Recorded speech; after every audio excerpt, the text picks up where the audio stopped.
Hi, I'm Chris Roberts. Ever since I saw Star Wars as a wide-eyed 8-year-old, I dreamt of being a hotshot pilot saving the galaxy or a lovable rogue making my way across the cosmos.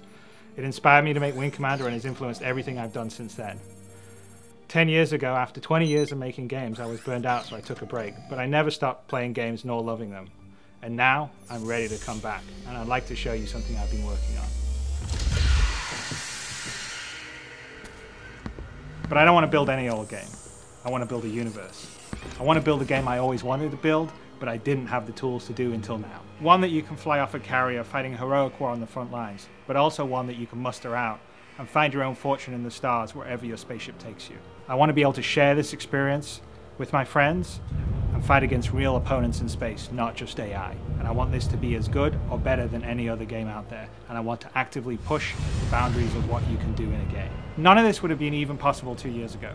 But with Moore's Law driving PC performance and cost and the gaming community embracing talented developers via crowdfunding, I believe it is possible today. I've never been accused of having a small vision. And so I thought it was best if I share my ambition with you visually. I'm pretty excited by how it's joined out. So why don't you come join me for a sneak peek?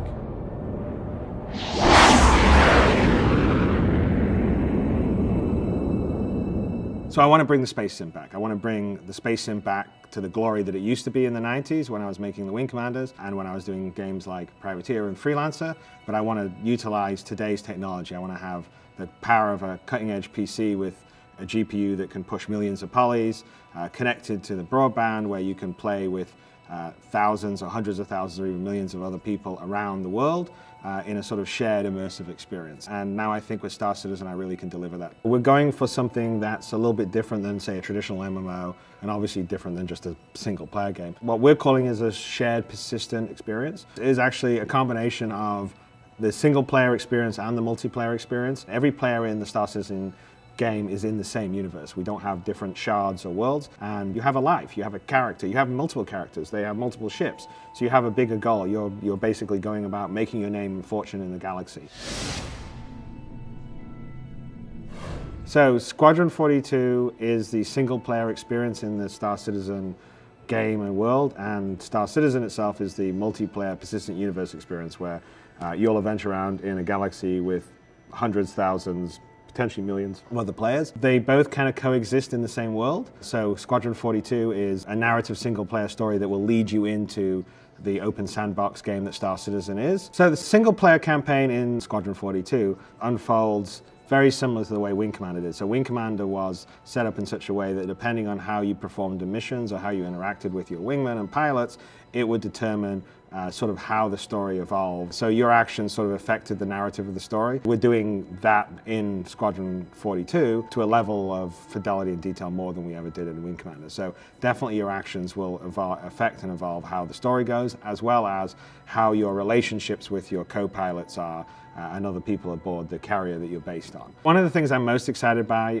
on Squadron 42, and one of the things that we're sort of adding to the lexicon of the Wing Commander experience, is that we're enabling cooperative multiplayer in the single player experience. So as long as you're connected online, your friends, say in your friends list that are, you know in the community, you interact with on our website, they can drop in to your game if you want them to and play the roles of the wingman and the missions you're taking and help you achieve your goals and missions. But I just think it adds a whole new dynamic to the narrative in a game like Squadron 42. So I think it'll be a really cool feature. If you like Wing Commander as a single player experience, Squadron 42 is like the next generation of that. The ambition and the scope of Star Citizen makes it pretty unique in the fact that I think we're starting with 100 star systems, and each star system can have multiple planets. Each planet can have multiple landing locations, and all of that sort of rendered and built in a completely sort of high fidelity first person viewpoint. So when we're down on the planet, we're running around in first person. We can go into the bar and we see other players or AI characters,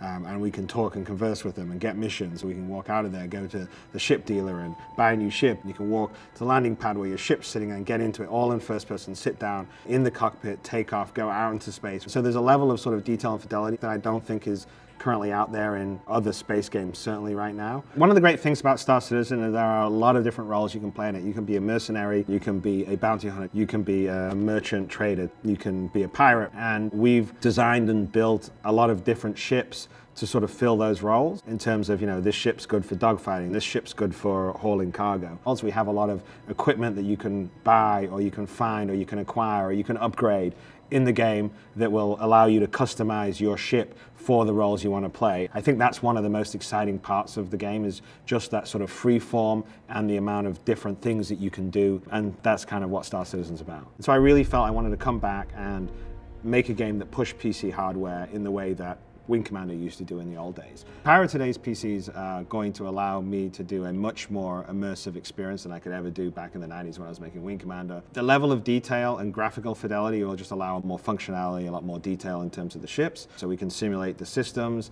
and the physics in a way that we never could before because we just didn't have the processing power. So we're supporting Oculus Rift, which is this great VR headset. That's the sort of stuff that you just don't see happen frequently sort of in the console world. PC is in my DNA. I think it's the most interesting platform because it's always evolving, it's always challenging you, and it's going to allow us in 3 or 4 or 5 years' time to do totally different things with Star Citizen, because the hardware will move along and we can push it even further. If you love space sims, you love PCs, and you feel like this kind of game needs to happen more often, by backing now you're helping it happen. But more importantly to that, if you've ever wondered how games are made, what's happening, by doing it now, you're going to participate in that, you're going to see it. We have multiple updates on our dedicated site, the robertspaceindustries.com site, where we're describing what we're doing this week, how we built this ship, how we built this character, what our thinking is on this game mechanic or that game mechanic. So it's a real sort of insiders, behind the scenes view of the game development process. On top of that, beyond all this stuff I've talked about, we're going to be releasing parts of the game, modules of the game along the way. We're going to release the hangar module that is in August of 2013, and that module will allow you to walk around the ships that you've backed or pledged on the site, in the engine, see what they are, get inside them, check them out. Ultimately, we're going to enable multiplayer where other players can come in and check out your hangar. You can customize your hangar. This is where you'll be able to customize your ships eventually. And then in December, we're going to have the dogfighting module, which will be just standalone dogfighting in space. You can take the ships you have in your hangar and fight against other players, sort of more traditional deathmatch, matchmaking, or against AI, and you can practice and hone your dogfighting skills and give us valuable feedback in the balancing of the ships and the weapons. We can see how many players in one area is fun. So if you want to be playing parts of the game, seeing how the game is developed, having your voice heard and having your feedback, then you should join now rather than wait.